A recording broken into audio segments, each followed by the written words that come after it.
জুই, কত কষ্ট করে 10 শতক ভিড় আবাদ করলাম, মানে অনেক কষ্ট করে আবাদ করছি 10 শতক ভিড় ধান।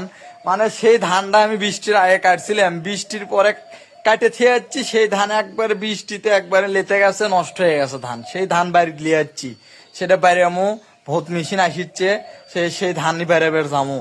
মানে এতই কষ্ট লাগতেছে, দেনা মেনা করে ধানের আবাদ করছিলাম, সেই ধানগুলো একবার নষ্ট হয়ে গেছে। মানে খাওয়ার জন্য করছিলাম, গরিব মানুষ, ওই 10 শতক ভি আছে আমাদের, মানে বাগি বাগি হিসেবে লিছিলাম।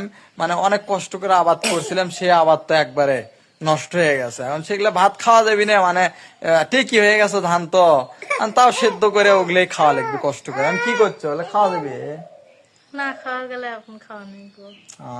খাওয়াই লাগবে, এখন কষ্ট করে খাওয়াই লাগবে, কি করবেন এখন। কষ্ট, এখন গরিব মানুষের কষ্ট সবাই তো আর বোঝে না, ঠিক আছে।